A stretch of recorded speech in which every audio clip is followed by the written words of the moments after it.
When asked who makes up the largest ethnic group in the United States, most people would probably guess the English, or perhaps the Mexicans, given the widespread use of Spanish.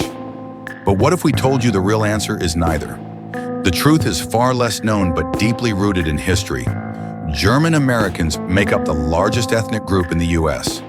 According to the U.S. Census Bureau, more than 45 million Americans today identify as having German ancestry, which accounts for about 13% of the entire population. That's more than any other ethnic group, even more than the Irish, Italian, or African American populations individually.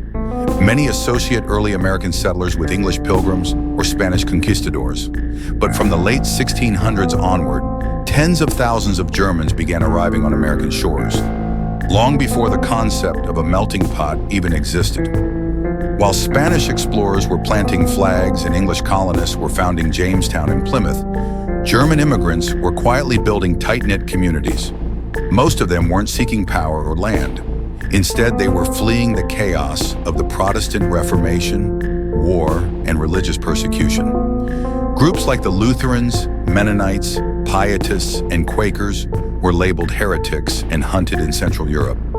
These refugees found sanctuary in a new colony founded on tolerance, Pennsylvania. Named after William Penn, a Quaker visionary who believed in religious freedom, the colony became a haven for these persecuted groups. Even today, places like Lancaster County still preserve the languages, clothes, customs, and lifestyles of these early settlers, as if trapped in time. Given their numbers, why didn't the German language take hold in the U.S. the way Spanish has? The answer lies in the German temperament and in the dark chapters of the 20th century. Culturally, Germans have long been known for being reserved, diligent, and humble. Even in their homeland, Germans tend to avoid self-promotion. When they fled to America, many kept a low profile, focusing on farming, building churches, and preserving their values, not integrating or seeking leadership roles. But their silence became even more pronounced after World War I and World War II. During both conflicts, Germany was the enemy, and millions of German Americans found themselves under intense suspicion. Some were even placed in internment camps similar to the Japanese during World War II, a fact often left out of U.S. history books.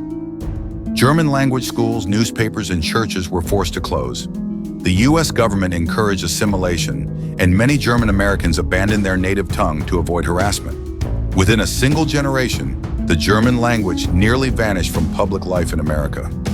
Even the British royal family, originally from the House of Saxe-Coburg and Gotha, was forced to change their German name to the more British-sounding Windsor during World War I to avoid backlash.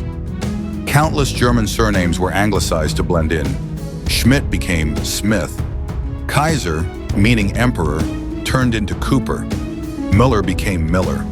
And Eisenhower, meaning iron hewer, evolved into the iconic Eisenhower, as in President Dwight D. Eisenhower, who would go on to lead Allied forces against his ancestral homeland in World War II. Even kindergarten, a German word meaning children's garden, was so deeply ingrained in American early education that the term remained unchanged, a rare linguistic survivor. Despite this invisibility, Germans quietly shaped the foundations of the United States. Their values, discipline, hard work, thrift, and craftsmanship, were embedded into the American Midwest and rural heartland. Think of the names: Albert Einstein, the father of modern physics, fled Nazi Germany and changed the course of science in America. Dwight Eisenhower, a descendant of German Mennonites, led the Allied victory in World War II and became the 34th U.S. president. Donald Trump, the 47th president, is descended from German immigrants from the Rhineland, the same region that gave rise to industrial dynasties like the Rockefellers. Elon Musk, the world's wealthiest man, has German ancestry. Sandra Bullock, one of Hollywood's most respected actresses, is fluent in German and spent her childhood in Germany. Elvis Presley, the king of rock and roll, was also of German descent. And it's not just people, it's brands and traditions too. Heinz ketchup, a staple of American households. Levi Strauss, the German-born inventor of blue jeans. The Oktoberfest Festival, now celebrated all over the U.S. Protestant churches, especially Lutheranism. The barn architecture and hex signs of the Midwest. Even pretzels, sausages, and beer culture in America owe a nod to German immigrants. Did you know that German was almost the official language of the United States? A persistent myth claims that Congress once voted on whether to make German the national language and that it lost by a single vote.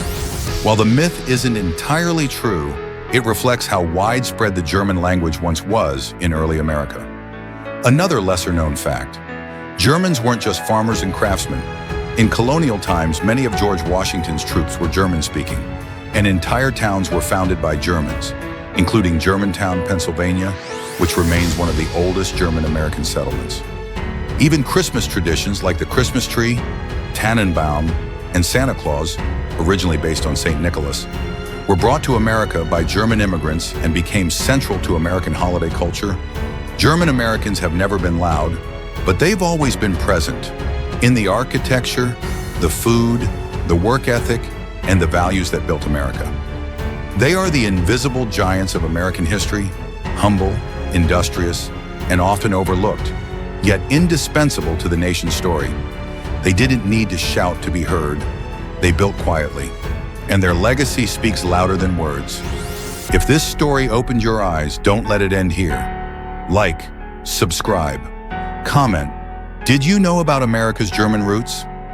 Let's give this quiet legacy the voice it never had.